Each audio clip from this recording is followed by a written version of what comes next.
Juan Alberto Castañeda Méndez, del Perú. El doctor Juan Alberto Castañeda Méndez nos mostrará la temática valoración probatoria en las resoluciones de medidas de protección por violencia familiar. Se destaca como abogado por la Universidad César Vallejo de Trujillo, doctorando en Derecho y Ciencia Política en la Universidad Nacional Mayor de San Marcos, maestrando en Derechos Fundamentales en la Universidad Carlos III de Madrid, España, maestrando en Derecho Parlamentario y Técnicas Legislativas en la Universidad de Castilla de la Mancha, especialista en Constitucionalismo Latinoamericano y Derechos Fundamentales por la Pontificia Universidad Católica del Perú, especialista en Justicia Constitucional e Interpretación por la Universidad Castilla de la Mancha de España, cursante en la especialidad en Interpretación Jurídica y Motivación Judicial por la Universidad de Génova y la Fundación Girona. Entre otras funciones desempeñadas, se destaca haber sido abogado constitucionalista en la Procuraduría Nacional del Poder Judicial, en procesos constitucionales en el Perú, asesor parlamentario en el Congreso de la República del Perú. Actualmente es director académico y promoción cultural del Colegio de Abogados de la Libertad. Se desempeña como asesor constitucional en la Procuraduría General de la Municipalidad Provincial de Trujillo y socio principal de la firma Castañeda y Abogados. Miembro senior de la Asociación Colombiana de Derecho Procesal Constitucional, presidente fundador del Instituto de Investigación Iberoamericana Apex Juris, secretario general de la Red Latinoamericana de Derechos Humanos y Humanitario del Perú, director de la Sociedad de Derechos Constitucionales y Filosofía del Derecho, director general de los Cuadernos de Trabajo Especializados Jurídicos, Derecho y Razón, miembro consultivo de Diversidad, revista especializada, miembro honorario y profesional distinguido por diversas instituciones nacionales e internacionales, conferencista nacional e internacional. A su vez, es autor de diversos libros propios y colectivos, articulista en plataformas nacionales e internacionales. Bienvenido sea doctor Juan Alberto Castañeda Méndez. Demos inicio a su intervención. A dicho efecto, se le confiere el uso de la palabra para que nos ilustre con sus conocimientos, recordándole que cuenta con un espacio-tiempo promedio de 30 minutos, siendo que se le hará recordatorio cuando menos 5 minutos antes de que el tiempo asignado esté por finalizar en caso de excederse. Se le cede la palabra, estimado doctor. Muchísimas gracias, apreciado doctor José. Muchísimas gracias por la amable consideración, en especial al Comité de Género del propio Tribunal Constitucional Plurinacional de Bolivia, como también a las instituciones que colaboran en la realización de este evento y sobre todo muy importante destacar la participación masiva, ¿no?, y activa de varios integrantes a nivel de la región Latinoamérica como también a nivel del mundo sobre estos temas que no únicamente importan un desarrollo de pronto discursivo, sino también traer consigo algunas experiencias desde el litigio constitucional vinculado a este tema de género, que es justamente sobre este punto del cual voy a querer compartir con ustedes alguna experiencia también basada propiamente en alguna investigación sobre la valoración probatoria de las medidas de protección. Antes de empezar, del mismo modo, al igual que este alzado institucional, extender mi más afectuoso saludo y también de buenas esperanzas para los amigos que nos vienen siguiendo por las redes sociales, del cual pido al arquitecto del universo que nos siga cuidando hoy y siempre. Bien, empezaríamos indicando este tema de la valoración probatoria de las medidas de protección del siguiente modo, ¿no?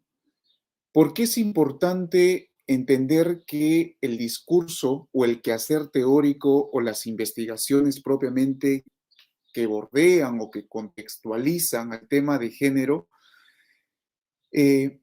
su desarrollo, reflexiones, de alguna otra manera trae consigo un hilo conductor, una vía de la cual se tiene que contestar, ¿no?, que es normal, que es propio de las ideas de las cuales pretenden construir, que es propio de las ideas que guardan consigo un nivel propositivo, que es propio de las ideas que cuando uno investiga va a procurar e intentar cambiar realidades. Porque si estamos bajo la idea o el mecanismo de únicamente generar una corriente de discurso y no posibilitar, en todo caso, obviar realidades, sería un grueso error construir un marco teórico, conceptual o investigaciones que realmente no se canalizan, que no se complementan, que no proponen, que no se reflexiona de pronto críticamente de lo que realmente se está otorgando de pronto como instrumento legal, como instrumento jurídico, como instrumento jurisprudencial, ¿no? ¿Por qué se indica esto? O en todo caso, ¿por qué hay que recordar este punto necesario? A lo largo de la región Latinoamérica se ha esbozado una muy buena cantidad interesante, sobre todo de literatura, en el marco de género.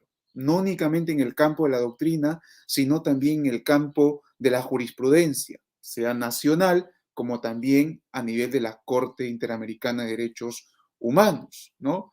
Y la idea de esos puntos de quiebre, por decirlo así, han de alguna otra manera delimitado determinadas cuestiones que uno tiene que repensar, reconceptualizar, redimensionar en cada estado parte, sea en su legislación nacional, sea en su forma de razonamiento constitucional en sede interna, a nivel administrativo, en la docencia, en las charlas, en el litigio, ¿no?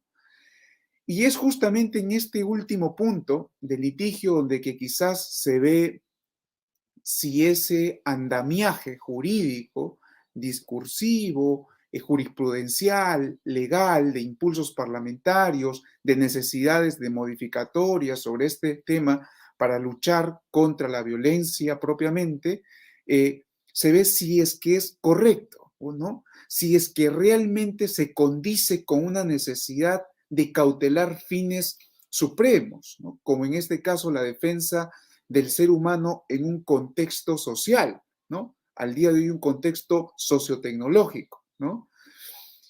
Porque esta última consideración de revisar o reexaminar si dichos instrumentos realmente se condicen con esta proximidad de realidades. Porque es aquí donde uno comienza a repensar estas categorías, es donde aquí uno piensa de manera crítica o es ahí donde uno evalúa si esos instrumentos teóricos, conceptuales, legales, tienen un asidero que realmente permita un acceso igualitario, un buen cierre de brechas sociales y sobre todo un correcto acceso a la justicia, ¿no? Esto último que muchas veces se ha, digamos, intentado profundizar mediante buenas prácticas judiciales, mediante exigencias institucionales desde los propios poderes judiciales e inclusive intenciones a través de talleres para realmente acercarnos a que la ciudadanía siente en todo caso un correcto acceso a la justicia. Y este acceso a la justicia importa justamente el tema de un debido proceso o en todo caso del proceso, ¿no? Que en ese marco de una teoría general del proceso hemos aprendido que mínimamente tiene algunas reglas y que esas reglas ha importado a lo largo de la historia construcciones teóricas, desconstrucciones teóricas en algunos casos, en otros se ha evolucionado jurisprudencialmente, se ha avanzado de manera epistemológica en la formulación de categorías procesales, como también se ha redimensionado varios textos adjetivos con el solo hecho de cautelar que la defensa del ser humano se desarrolle en el marco de un debido proceso correcto. Por ejemplo, que tenga la opción de un derecho a la defensa, por ejemplo, que pueda ejercer un derecho al contradictorio, por ejemplo, que tenga la oportunidad de saber a través de una debida motivación en qué consistió o en qué permitió, fundamentó determinado juez una valoración probatoria para su decisión judicial. Estas consideraciones o estas reglas mínimas que se han ido avanzando a lo largo del tiempo ha hecho que el proceso, o mejor dicho, la teoría general del proceso, se convierta al día de hoy en una ciencia pues autónoma, no una ciencia añadida a algunas especialidades, como en su tiempo se entendía que de pronto era un ápice de determinada especialidad. Al día de hoy, no. Sucede de pronto con lo más reciente o no tan reciente, con el derecho internacional en materia de derechos humanos, ¿no? Con el tema del sistema de derechos humanos del sistema interamericano, la valoración probatoria en el sistema interamericano, que importa partir desde reglas mínimas del proceso para examinar cómo se debería desarrollar, comprender esta valoración probatoria en el sistema interamericano. Todo esto de lo que acabo de comentar importa para el tema de la valoración probatoria de las medidas de protección, sí, porque es justamente esto que al día de hoy, o al menos hablo por parte de gran parte, en todo caso, del Estado peruano, en litigio propiamente, en que hay un sinnúmero, en todo caso, de resoluciones de las cuales se otorgan medidas de protección bajo una escasez, o en algunos casos, una nulidad, ¿no? De una valoración probatoria. Es decir, los medios que se puedan alcanzar o no existen o cuando son alcanzados no son razonados en las resoluciones. Entonces, el tema es que cuando se emita una resolución judicial otorgando una medida de protección, ¿dónde estaría la exigencia de una debida motivación? Si es que el discurso propiamente procesal de la debida motivación, de la valoración probatoria, del debido proceso, del contradictorio, de la defensa, de la audiencia, quedarían exceptuados propiamente cuando hablamos de dictar una medida de protección para contrarrestar justamente actos de violencia? Yo creo que no. Y de pronto esto se haya entendido de manera errada porque al menos la ley, propiamente en el caso peruano, ha abierto una gran discrecionalidad al juez, ¿no? En imponer determinadas medidas de protección mínimas, las que tipifica propiamente la ley, y en otros casos, que son la mayoría, a una discrecionalidad bastante abierta, ¿no? Y es justamente esta discrecionalidad que ha promovido tener varias resoluciones judiciales de las cuales uno, sin mentir o sin exagerar en todo caso, solamente un argumento de las resoluciones se ciñe o a transcribir la denuncia policial o en todo caso a transcribir la declaración de parte. Nada más. Los demás argumentos que aquí también hay un punto bastante criticable, los demás argumentos se ciñen a un nivel de argumento y abundancia, ¿no? Donde se tipifica, o en todo caso, donde se coloca, donde se precisa un argumento supuestamente constitucional, supuestamente convencional, pero netamente de citas, ¿no? Una cita jurisprudencial del Tribunal Constitucional Peruano, por ejemplo, una cita de la Comisión de Belén do Pará, de la sentencia de la Corte Interamericana de Derechos Humanos, etcétera, etcétera, ¿no? Pero como bien se ha manifestado, tanto la Corte Interamericana como los propios tribunales constitucionales, la cita de las jurisprudencias, o en todo caso, fundamentarse en derecho para hablar de una debida motivación, importa que esas citas sean interiorizadas al caso en concreto. Es decir, si yo voy a citar, si yo voy a recurrir a la Convención de Belén do Pará para fundamentar mi decisión, para otorgar una medida de protección, se entiende que esta tiene que estar internalizada en la resolución a razón de los hechos, a razón de la valoración probatoria que yo voy a realizar, a razón del marco legal que se me está permitiendo. Es más, si ese marco legal contraviene a la Constitución por un tema de control de convencionalidad difuso, tendría que razonar para inaplicar de ser el caso y proteger una medida de protección que corresponda para contrarrestar el acto de violencia, en este caso de determinada persona o ser humano, ¿no? ¿Y esto por qué es importante, no? porque en realidad este marco de discrecionalidad se ha confundido muchas veces o en todo caso se ha echado, ¿no? Por decir así, o en todo caso se ha responsabilizado a la categoría del género propiamente como la causante de esta discrecionalidad. Y no creo que sea así. El género tiene un enfoque bastante serio y bastante delicado a su vez, pero que importa buenos canales o caminos para su comprensión en el razonamiento judicial. En ninguna medida el género tendría que resultar una excepción a los avances de la teoría general del proceso o en todo caso una excepción al debido proceso, ¿no?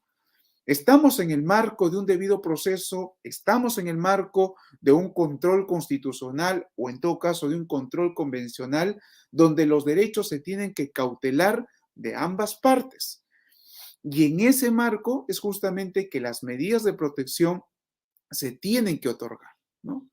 Si uno revisa de manera específica la legislación especial en este tema de medidas de protección, cuáles son los criterios o en todo caso algunos criterios que se colocan de manera específica en la ley 36.4, artículo 23, si no me equivoco, son criterios excesivamente, a mi criterio en todo caso, excesivamente subjetivos, ¿no? Por ejemplo, la situación económica en la cual esté la víctima, ¿no? Segundo, los grupos de edades de diferencia entre la víctima y el agresor y la dependencia que tuviese con este, ¿no? La posibilidad de un futuro acto de violencia, ¿no? Estos criterios, así como los antecedentes policiales, por ejemplo, ¿no? Desde cuando una denuncia solamente policial es un medio probatorio vinculante, ¿no? Vinculante para una decisión judicial, que hablamos de medidas de protección donde no únicamente es el hecho de exhortar a que no suceda, por ejemplo, actos de violencia menor, quizás en el esquema psicológico, ¿no? No, hablamos de medidas de protección que nacen a partir de la violencia psicológica, como cuáles: orden de alejamiento, ¿no? De la casa conyugal. Si es que retomamos este término de casa conyugal, e importa necesariamente limitar a través de una medida de protección el derecho a la propiedad. Pero esto digamos, en el caso de que no hubiese de pronto algunos hijos, ¿no? Si lo hubiese, no únicamente se estaría limitando a través de una medida de protección el derecho a la propiedad, sino también se estaría suspendiendo indirectamente el ejercicio de la patria potestad o en todo caso también del ejercicio del afecto del tema de la maternidad, ¿no? Porque estas medidas de protección de alejamiento, que en algunos casos son ya por la discrecionalidad propiamente del juez que se extiende en el tiempo o por la reiterancia en algunos casos que ahí sí es completamente válido, creo yo, se sitúa en este contexto, pero tampoco se meritúa o tampoco se analiza, ¿no? Es decir, en las resoluciones únicamente se puntualiza determinado punto si es que sucedió determinado acto de violencia y nada más. Si es que esto sea corroborado o condice o lleva una coherencia al menos procesal o en todo caso fáctica con el certificado médico o en todo caso el certificado psicológico, no hay ningún tipo de razonamiento probatorio ahí. Solamente es un tema de transcripción de lo que existe como tema de denuncia y por el otro lado una corroboración bastante escasa, ¿no? Y eso es justamente lo que al día de hoy está existiendo en estas declaraciones o en todo caso en estas en estas emisiones de resoluciones de medidas de protección, ¿no? Que en algunos casos la sala ha venido corrigiendo, claro que sí, y era necesario. Inclusive el propio Tribunal Constitucional en uno de los caso Guillermo, si no me equivoco, reconoció este punto, ¿no? De que esta cuestión propiamente de luchar propiamente con los actos de violencia no importa, o en todo caso, no implica desnaturalizar el proceso en sí, ¿no? Que en algunos casos se tiene que flexibilizar, sí, pero en los puntos necesarios para cautelar intereses, en este caso de la víctima.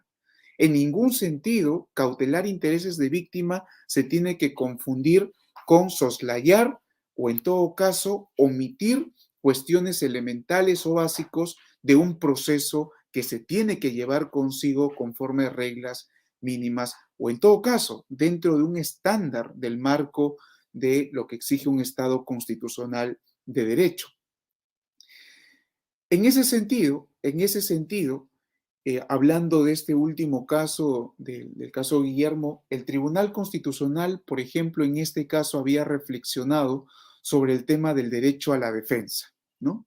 Un caso muy particular, muy interesante, porque lo que había sucedido en ese caso es de que se había otorgado las medidas de protección donde no se había permitido, o en todo caso, se había omitido porque la ley lo precisa así, con prescindencia de la audiencia se dictan medidas de protección.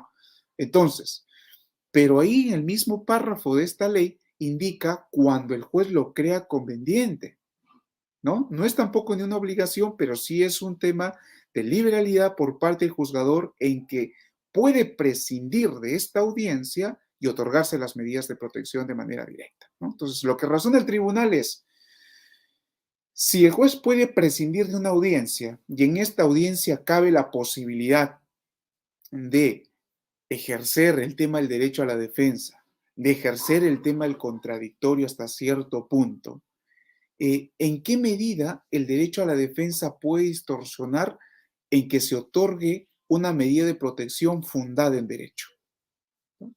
Claro, de pronto esta pregunta se podría responder quizás de manera general o sencilla, en ningún modo, ¿no? Al contrario, permite que exista mayor fundamento de derecho o mayor posibilidad, ¿no? Mayor posibilidad frente a una estructura que muchas veces y lamentablemente se usan los instrumentos legales para cuestiones o intereses subjetivos o particulares. Y creo que esta es una realidad de la cual no se escapa ningún Estado o en todo caso las personas que trabajamos tanto en las entidades públicas como también en la esfera privada, ¿no?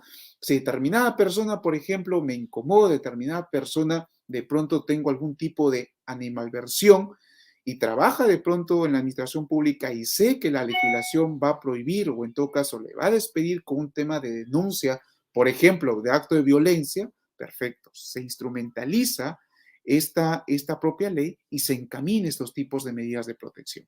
Y es ahí justamente donde el derecho tiene que entrar a corregir esos errores, esos vacíos donde quizás el legislador no lo tuvo presente o en todo caso lo omitió, ¿no? Y es ese punto donde hay un llamamiento de atención, ¿no? Donde se tiene que reconocer que frente a errores o en todo caso frente a vacíos donde se puede instrumentalizar, el derecho tiene que estar presente de manera enfática, ¿no? Sobre todo porque esta presencia enfática no es desde una postura meramente subjetiva, es de una posición de pronto que obedece al estándar o en todo caso que obedece a esta lucha continua de un Estado constitucional de derecho y que al día de hoy se habla de un Estado convencional, ¿no? Donde muchos estados son responsables al día de hoy por no cautelar intereses tanto de institucionalidad como también de los derechos de la persona. Finalmente, cuando hacemos hincapié a este punto de la valoración probatoria en el otorgamiento de medidas de protección cuando hay esta escasez propiamente en las resoluciones, estamos hablando en sí, en muchos casos, en todo caso, al momento de revisar estas resoluciones, que por cierto, con todo el gusto voy a compartir el artículo de investigación con los organizadores para que les facilite a los asistentes y vean ustedes cómo en las diversas resoluciones que se adjuntan ya de manera detallada, hay de pronto una mala situación de entender, creo yo, el enfoque de género, ¿no? ¿En qué sentido?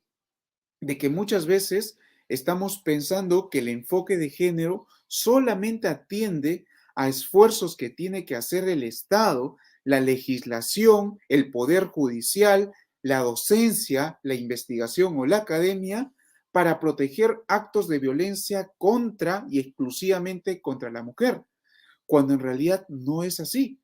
El enfoque de género propiamente, si es que recordamos el caso de María da Peña, habla propiamente de un principio de interseccionalidad, ¿no? Es decir, hay que atender este enfoque de género con una visión de interseccionalidad, atendiendo a las diversas poblaciones vulnerables que existen en el Estado. Porque las brechas sociales no únicamente de acto de violencia es contra una mujer que de pronto no tenga discapacidad. Hay una mujer que de pronto también tiene discapacidad y es doblemente vulnerable. O en todo caso, una mujer, mujer con discapacidad y afrodescendiente, 3 veces vulnerable. Entonces, hay diversas cuestiones de estas poblaciones vulnerables donde se tiene que colocar esta atención del enfoque de género, ¿no? Una idea de pronto para cerrar o para finalizar este tiempo concedido es de que de pronto esta angustia procesal, este tema de corrección que se está realizando por algunas salas en el Estado peruano, tiende a mejorar no únicamente la posibilidad de acceso a la justicia, ¿no?, sino tiende a también hacer de las categorías teóricas las más serias posibles, ¿no? Porque hay algunas cuestiones, por decirlo así, teóricas o académicas que se emplean, ¿no? Como bien decía en alguna reunión con el profesor García Amado, de el triunfo de las teorías, ¿no? Mientras más ajustada estés a una teoría y ésta las hagas prevalecer, sea como juez, seas como abogado litigante, pues ha primado dicha teoría, ¿no? Cuando en realidad las teorías tienen que ser un instrumento para coadyuvar a que una justicia se consolide de la mejor manera. No ajustarnos o no depender de una teoría para hacer un acto de triunfalismo y menospreciar cualquier tipo de acto de justicia que se pueda conseguir, ¿no? Los actos de igualdad en una sociedad desigual como la nuestra y que sobre todo que sufre América Latina, importa de canales concretos y sobre todo de mecanismos objetivos que se puedan materializar. Si queremos hablar propiamente de una igualdad desde un sistema judicial, se tiene que pensar desde un estándar de alguna otra manera objetivo que viabilice, que permita acceder a una justicia y que ésta la posibilite también de alguna otra manera una justicia en condiciones de igualdad y no ver en la justicia como un mero punto de triunfalismos de determinadas teorías. De mi parte, les agradezco muchísimo por este tiempo concedido. Si hubiese algún tipo de pregunta, comentario, yo igual quedo atento y bueno, agradecido y muy atento por las preguntas que hubiese. Muchas gracias por su intervención, doctor Juan Alberto Castañeda Méndez. De hecho, por habernos ilustrado con sus conocimientos y su magnífica ponencia. Vamos a dar a continuación paso a las preguntas de nuestros participantes, que en la ocasión y por la concurrencia de más de 1000 participantes en el curso, se ha procedido con la selección de 2 preguntas que encierran a otras que fueron recurrentes. Para dicho efecto, le pido limitemos sus respuestas al término tiempo promedio de 2 minutos. La primera pregunta, la primera cuestionante, dice: ¿qué es para usted el enfoque de género? Perfecto. El enfoque de género, aparte de ser una construcción teórica e histórica, al día de hoy se ha sumado en ser una construcción viable desde la jurisprudencia interamericana como también constitucional, que debería importar un correcto acceso de justicia en condiciones de igualdad, no únicamente por los tribunales de justicia, sino también por las entidades administrativas y también entre nosotros, los ciudadanos de a pie. Esto último vale recalcar fundamentalmente de que este acceso a la igualdad desde este enfoque de género debe consolidarse como un deber, ¿no? Como un deber propio del ser humano, ¿no? Y no únicamente pensar en la exclusividad, ¿no?, del derecho, ¿no?, del derecho a la igualdad. Está bien, pero también tenemos un deber que se basa en la dignidad de generar espacios de igualdad. Eso creo que es al fin y al cabo un enfoque de género, donde hay un asunto de compromiso institucional, pero también un deber por parte de la ciudadanía de empezar a guardar espacios o a generar espacios de igualdad. Gracias. Bien, estimado doctor, tenemos una segunda pregunta. En Bolivia se han dado muchos casos de violencia familiar. Lamentablemente no se ha podido detener. ¿Cuál cree usted que sea la acción positiva real para lograr erradicar la violencia familiar desde el punto de vista de las leyes? Bien, en, en todo caso, partamos de la siguiente idea, ¿no? El acto de la violencia propiamente no es un problema legal, es un problema social. Y al ser un problema social se tienen que dar propuestas de índole sociológico, antropológico y ya último en el tema legal, ¿no? Pensar de que desde una modificatoria legal o pensar que teniendo una nueva ley sobre este asunto o en todo caso criminalizando, penalizando excesivamente cuestiones de delito, vamos a minorizar actos de violencia, creo que es una cuestión bastante ficticia, ¿no? Que de pronto sirva para un asunto de discursos políticos, claro que sí, claro que sí. Nadie lo niega y creo que esa es una cuestión, digamos, evidente en América Latina, que muchas veces el tema del populismo legal juega buenos réditos políticos, ¿no? Pero hay que ser francos. La ley en sí, que cambie realidades, es muy poco probable, ¿no? Lo que sí de pronto para una cuestión de violencia o en todo caso para esquemas sociales, importa trabajar o en clave a través de programas, ¿no? Programas de políticas públicas, políticas sociales, de las cuales importa un estudio un poco más panorámico, ¿no? Importa a razón de ese estudio brindar soluciones de seguimiento, soluciones de encadenamiento desde la propuesta, desde la prevención y también finalmente en la sanción, ¿no?